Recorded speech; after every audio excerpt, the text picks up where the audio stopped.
Here's a question that shows up in quant interviews and in real risk meetings. You have a market that flips between calm days and turbulent days, not on a schedule, but with probabilities.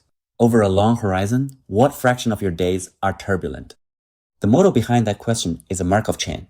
It means one thing: where you go next depends only on where you are right now, not on the whole path that got you here. Today's state and a table of transition probabilities. That is the entire model. Now picture a single token hopping from state to state under those probabilities. Call it the walker. Notice the tension. The walker never stops. It keeps hopping forever, and it never lands anywhere permanently. So in what sense does anything settle? What settles is not a position. It is the proportion of time spent in each state. That vector of long-run fractions is what we call the stationary distribution, and we write it with the Greek letter pi. It is a probability distribution across the states. Every entry is between 0 and 1, and the entries add up to 1. Our job today is to compute it and to know when it can be trusted.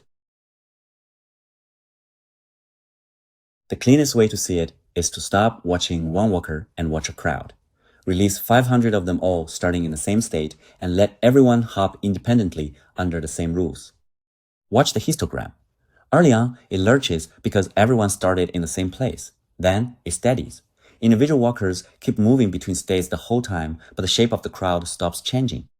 That shape is pi. It is the distribution that reproduces itself. Push it through the transition rule for one more step, and you get the same distribution back. That self-reproducing property is a definition we will actually compute with.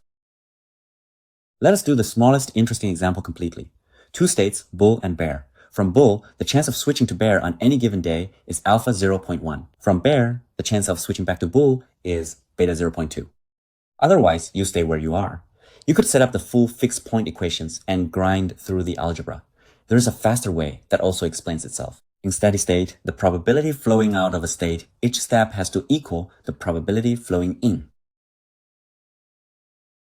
If that were not true, the distribution would still be changing and it would not be steady. So write it down. Flow out of bull is pi bull times alpha. Flow into bull is pi bear times beta. Set them equal. With alpha 0.1 and beta 0.2, that says pi bull times 1 is pi bear times 2. Bull is twice as likely as bear. Add the fact that the two fractions have to sum to 1, and you are done. Pi bull is 2/3. Pi bear is 1/3. 2/3 of your days are bull days, no matter which state you started in. That answer deserves an explanation you can feel, not just an equation you can check. Here it is. Ask how long you stay in a state once you arrive. From bull, each step you have a 10% chance of leaving. So a visit to bull lasts about 10 steps on average. From bear, each step you have a 20% chance of leaving. So a visit to bear lasts about 5 steps. Now picture the path as alternating visits. Bull for 10, bear for 5, bull for 10, bear for 5. One full cycle is 15 steps, and 10 of those 15 are bull. 10 over 15 is 2/3. That is the same answer, and now you know why it is that number. Long run share is just time spent per visit. The same idea scales. Take 3 states in a line. From the middle state, you can reach either end. From an end, you can only reach the middle or stay put. Rather than solving 3 equations at once, balance the flow across the cut between state 1 and state 2. Flow rightward across that cut has to equal flow leftward across it. From state 1, you leave with probability 1/2. From state 2, you move to state 1 with probability 1/4. So pi 1 times 1/2 equals pi 2 times 1/4, which makes pi 2 twice pi 1. The chain is symmetric. States 1 and 3 are mirror images, so pi 1 equals pi 3.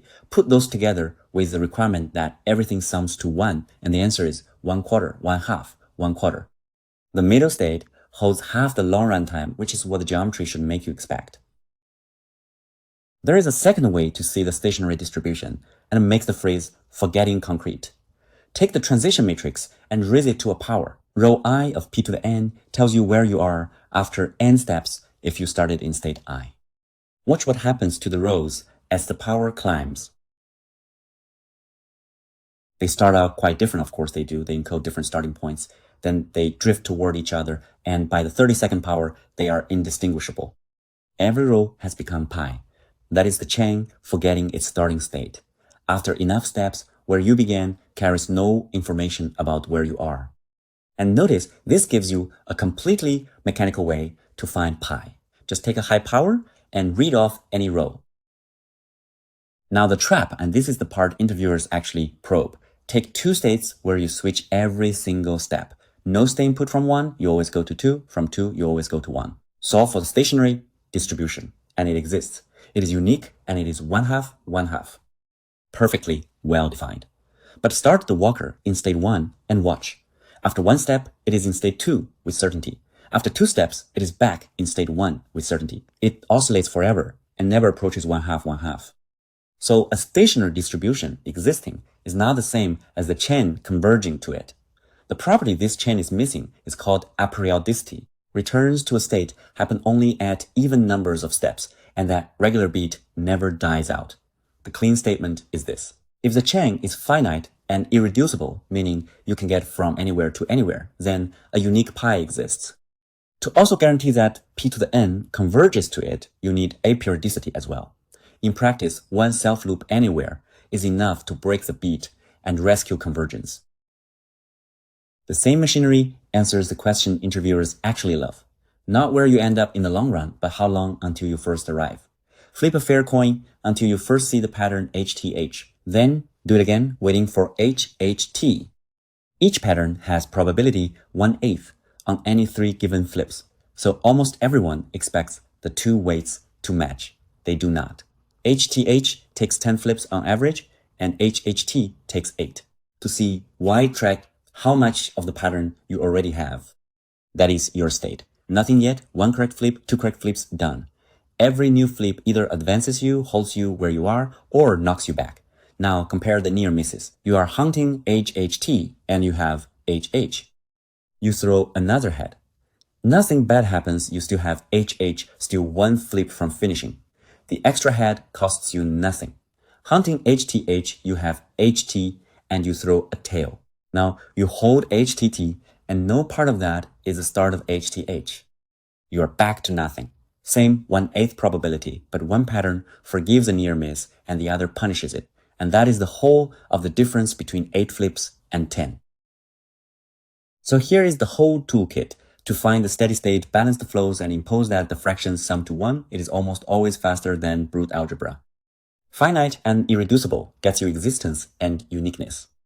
Aperiodic is the extra ingredient that gets you convergence, and forgetting to check it is the single most common mistake on this topic. And when you want intuition rather than arithmetic, remember dwell time. The long run share of a state is how long you stay per visit, divided by the length of a full cycle. That one sentence would have given us 2/3 without solving anything at all. Thanks for watching this.